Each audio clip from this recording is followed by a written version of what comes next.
এক যুবকের মৃতদেহ উদ্ধারকে ঘিরে একটা রহস্য তৈরি হয়েছিল গত 28 জুন।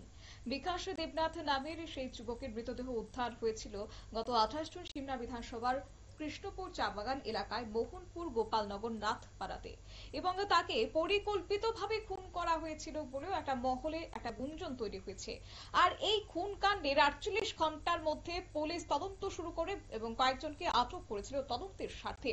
এর মধ্য থেকে 3জনকে খুন কাণ্ডের আসামি সাব্যস্ত করা হয়েছে। তারা হলেন বিক্রম দেববর্মা, প্রত্যুষ দেববর্মা, শহীদ দেববর্মা। বিক্রম দেববর্মার বাড়ি বজরংনগর এলাকায়, আর বাকি দুজনের বাড়ি শরৎ চৌধুরী এডিসি ভিলেজের দাউধরণী বাজার এলাকায় বলে জানা গেছে। বিকাশ দেবনাথের হারিয়ে যাওয়া টমটমটিকে উদ্ধার করে আনা হয় এবং 5 জুলাই এডিশনাল এসপি হিমাদ্রি প্রসাদ দাস, মহকুমা পুলিশ আধিকারিক সব্যসাচী দেবনাথ এবং সিধাই থানার ওসি মঙ্গেশ পাটারি প্রেস সাংবাদিক সম্মেলন করে তারা এই খুন কাণ্ডের 3জন জড়িতদের নাম তারা তুলে ধরেন। কি রয়েছে পুলিশের বক্তব্যে শুনুন। সিধাই থানার আন্ডারে তো তারপরের দিন 28 তারিখ আমরা সকালবেলা খবর পাই যে কৃষ্ণপুর চা বাগান যে আছে আন্ডার সুন্দরটিলা আউটপোস্টের আন্ডারে ওখানে একটা অজ্ঞাত ডেড বডি পাওয়া গেছে। তো সাথে সাথে আমরা রিচ করলাম, ওখানে গেলাম। তো যাওয়ার পরে বডির আইডেন্টিফিকেশন হলো যে এটা বিকাশ দেবনাথেরই বডিটা। তো তারপর আমরা ইনভেস্টিগেশন শুরু করলাম। তো ইনভেস্টিগেশন চলাকালীন জানলাম যে ও ই রিক্সা ড্রাইভার ছিল, ওর একটা অটো ছিল। তো ঘটনাস্থল থেকে অটোটাও মিসিং ছিল।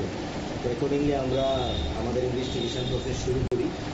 আমাদের টিম পুরো সাইন্টিফিক এভিডেন্সের উপর বেস করে আমরা 3জনকে অ্যারেস্ট করি। উইদিন 48 আওয়ার্সের মধ্যে আমরা অ্যারেস্ট করেছি।